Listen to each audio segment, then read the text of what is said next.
Hello everyone, मैं हूं जयेश राजगौर और स्वागत है आप सभी का इस नए इंटरेस्टिंग यूट्यूब वीडियो में। दोस्तों, हम पढ़ रहे हैं 11th स्टैंडर्ड का इकोनॉमिक्स और आज हम करने जा रहे हैं चैप्टर नंबर 3 पार्टीशन वैल्यूज। जी हां दोस्तों, एक वीडियो हमने बहुत टाइम पहले बनाया था, पार्टीशन वैल्यूज का इंट्रोडक्शन हमने उसमें किया था और क्वार्टाइल्स के बारे में हमने जाना था। इंडिविजुअल डेटा से हमने एक सम सॉल्व भी किया था। अगर आपने वो वीडियो नहीं देखा है तो आई बटन में मैं उसकी लिंक दे दूंगा, डिस्क्रिप्शन में उसकी लिंक दे दूंगा, आप वहां से जरूर उस वीडियो को देखिएगा तो आपको थोड़ी कनेक्टिविटी मिलेगी। बहरहाल आज हम शुरू करने जा रहे हैं क्वार्टाइल्स के साथ ही और हम पढ़ेंगे आज डिस्क्रीट डेटा का एक सम जिससे आपको थोड़ी सी एग्जाम्स में आसानी होगी। दोस्तों, पार्टीशन वैल्यूज स्टैटिस्टिक्स का पार्ट है और इकोनॉमिक्स में आंकड़े, फैक्ट्स, फिगर्स, स्टैटिस्टिक्स बहुत इंपॉर्टेंट टूल की तरह साबित होते हैं जो इकोनॉमिक ग्रोथ और इकोनॉमिक डेवलपमेंट में मदद करते हैं। तो चलिए बढ़ते हैं आगे और आज क्वार्टाइल्स डिस्क्रीट डेटा का सम कर लेते हैं। दोस्तों, अगर आप इस चैनल पर नए हैं तो जरूर से सब्सक्राइब कीजिए, बेल आइकन दबाइए क्योंकि यहां आपको लगातार इकोनॉमिक्स, ओसीएम और इंफॉर्मेशन टेक्नोलॉजी के वीडियोस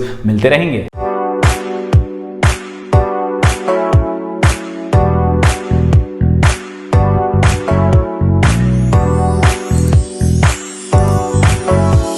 चलिए दोस्तों, शुरू करते हैं डिस्क्रीट डेटा के सम के साथ। दोस्तों, क्वार्टाइल है क्या? Quartiles are those values which divide the whole set of observations in 4 equal parts.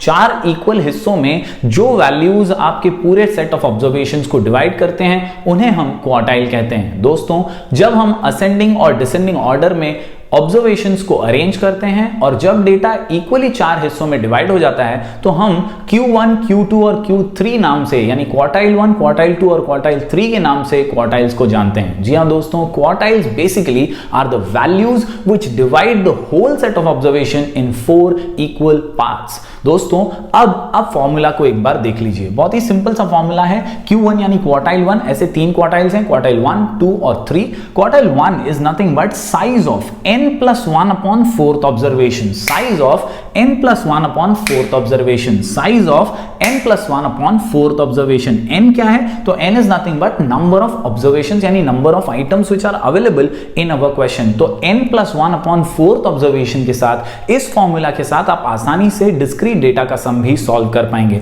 दोस्तों, ये क्वेश्चन हमारे सामने दिया हुआ है जहां हमें कहा गया है find out Q1 and Q3 यानी क्वार्टाइल 1 और क्वार्टाइल 3 हमें फाइंड आउट करना है बेस्ड ऑन दिस डेटा, जहां इनकम इन लैक्स दिया हुआ है, नंबर ऑफ पर्संस दिए हुए हैं। यहां पर आप देख सकते हैं 5 lakhs 4, 9 lakhs 12, 15, 6 और 10, ये लैक्स में हमें इनकम मिली हुई है और साथ ही साथ क्वेश्चन में हमें नंबर ऑफ पर्सन दिए हुए हैं 8, 6, 12, 8, 6, 9, 10। तो सबसे पहला काम दोस्तों जो हम करेंगे वो ये कि हम पूरे डेटा को असेंडिंग या डिसेंडिंग ऑर्डर में अरेंज करेंगे। तो basically we will try and arrange this data first in ascending order. तो चलिए असेंडिंग ऑर्डर में इस डेटा को पहले हम अरेंज कर देते हैं और अरेंज करने के बाद सम को आगे बढ़ाते हैं। तो दोस्तों, डिस्क्रीट डेटा से क्वार्टाइल फाइंड करने का स्टेप्स बहुत ही सिंपल है। सबसे पहले डेटा को असेंडिंग ऑर्डर में अरेंज कीजिए और step number 2 cumulative frequency find out कीजिए। जी हां दोस्तों, मैं फिर एक बार दोहरा दूं,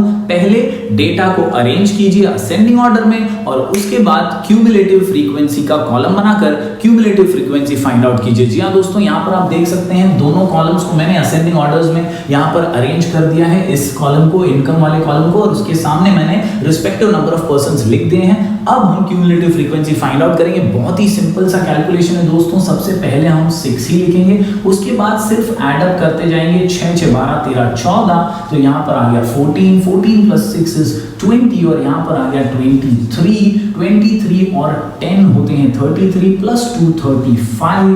दोस्तों, इसी प्रकार बस हम ऐड करते जाएंगे और हमें क्यूमुलेटिव फ्रीक्वेंसी मिलती जाएगी। 35 + 10 में यहां पर करता हूं तो मुझे क्यूमुलेटिव फ्रीक्वेंसी मिलती है 45। 45 में 8 जोड़ने हैं दोस्तों, तो कोई भी दिक्कत की बात नहीं, आराम से कैलकुलेशन कीजिए। 45 में 5 जोड़िए, 50 50 में 3 जोड़िए, 53 हो गए। यहाँ पर 53 और 6 तो हो जाएंगे 59। तो ये हमारी हो गई क्यूमुलेटिव फ्रीक्वेंसी, आसान से कैलकुलेट। सिर्फ मैंने क्या किया, पहले 6 का 6 लिखा, उसके बाद मैं सिर्फ एडिशन करता जा रहा हूं और एडिशन करते हुए मुझे क्यूमुलेटिव फ्रीक्वेंसी इजीली मिल गई है। दोस्तों, अब आपको फॉर्मूला में भरने के लिए चाहिए नंबर ऑफ ऑब्जर्वेशंस, यानी ये जो ऑब्जर्वेशंस है हमारे, इनका भी आपको टोटल करना होगा। तो दोस्तों बहुत ही सिंपल है, इन्हें ऐड कर दीजिए बस। 6 6 12 13 14, 14 6 20 और 3 23, 23 और 10 यहाँ पर कर लीजिए तो हो जाएगा 33 + 2 35, 10 45, 45 में 5 जोड़ दीजिए 50 और 3 53, 53 और 6 प्लस कीजिए तो हो जाता है 59। यानी ये जो टोटल है ना दोस्तों, ये है हमारा n यानी number of observation is equal to 59। तो अब दोस्तों कुछ बचा नहीं है, ये मेन पार्ट है हमारे सॉल्यूशन का, जहां हमने सबसे पहले काम ये किया कि हमने डेटा को असेंडिंग ऑर्डर में अरेंज किया। उसके बाद दूसरा काम हमें करना है क्यूमुलेटिव फ्रीक्वेंसी फाइंड आउट करने का, जो कि बहुत सिंपल है। हमने सिर्फ और सिर्फ एडिशन करते हुए क्यूमुलेटिव फ्रीक्वेंसी का कॉलम बना दिया और नंबर ऑफ ऑब्जर्वेशंस का टोटल कर दिया। अब बारी आती है फॉर्मूला फिल करने की। चलिए आसानी से फॉर्मूला में इस चीज को फीड कर देते हैं। तो दोस्तों ये है हमारा formula, Q1 is equal to size of n+1 upon 4th observation, n+1 upon 4th observation, n+1 upon 4th observation. तो बस हमें यही चीजें अब हमारे फॉर्मूला में फीड कर देनी है, बहुत ही सिंपल सी। Q1 is equal to size of n, तो हमारा n है 59, हमने इसका टोटल कर दिया नंबर ऑफ ऑब्जर्वेशन का, तो हमें 59 मिल गया है। तो हम ब्रैकेट्स में लिखेंगे 59 + 1 अपॉन 4th ऑब्जर्वेशन। तो ये दोस्तों मैंने फॉर्मूला में फीड कर दिया है। स्टेप बाय स्टेप कीजिए, आराम से कीजिए, मार्क्स जरूर मिलेंगे। इसके आगे हम बढ़ते हैं। Q1 इज इक्वल टू 59 + 1 में कर देता हूं, हो जाता है 60 अपॉन 4th ऑब्जर्वेशन। तो अब दोस्तों आपको थोड़ा सा काम करना पड़ेगा मल्टीप्लिकेशन का। यहां पर दोस्तों आंसर आ जाएगा 15, यानी 4 15 60। तो Q1 जो है ना दोस्तों, ये हमें मिल जाता है 15। यहां पर आपका सम खत्म नहीं होता, यहां पर आपका फाइनल आंसर नहीं आता। अब आपको चेक करना है कि ये 15 इस क्यूमुलेटिव फ्रीक्वेंसी में लाइक कहां पे करेगा, कहां पर पड़ेगा। तो दोस्तों 6 में तो 15 नहीं आने वाला, 14 में भी 15 तो नहीं आने वाला। तो यहां पर जो है तीसरे नंबर पर 23 के अंदर 15 आ सकता है। It lies in this particular cumulative frequency. तो 23 क्यूमुलेटिव फ्रीक्वेंसी में 15 आता है, तो उसी के सामने आप देखिए जो इनकम है ना, वो आपका आंसर है, यानी 6 lakhs is your quartile 1। ये आपका आंसर बनेगा, क्योंकि 23 क्यूमुलेटिव फ्रीक्वेंसी जो है वो आपको यहां पर मिल रही है। तो दोस्तों आसानी से आप एग्जाम में आंसर प्रेजेंट कर सकते हैं। Basically size of 15th observation. तो दोस्तों टेक्स्ट बुक के हिसाब से अगर देखें तो size of 15th observation lies in 23 cumulative frequency. Size of 15th observation lies in 23 cumulative frequency. Hence,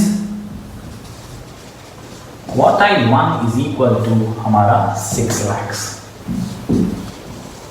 ये आंसर आप इस तरह से फ्रेम करके इसे बॉक्स में डाल दीजिए, आपको मार्क्स मिल जाएंगे।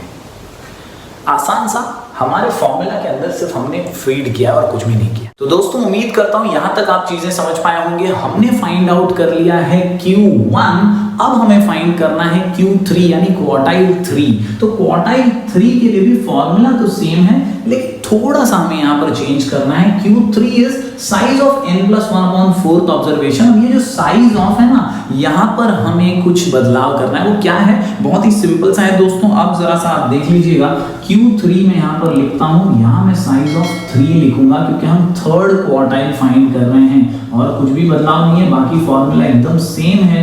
और अब हम फॉर्मूला के अंदर हमारा जो डेटा है वो कैलकुलेशन भर देंगे। बेसिकली फॉर्मूला बन गया है Q3 यानी quartile 3 is equal to 3rd observation, 3rd quartile 3 size of 3 n+1 upon 4th observation. अब इसे फिल कर देते हैं। तो यहाँ पर 59 + 1 अपॉन 4।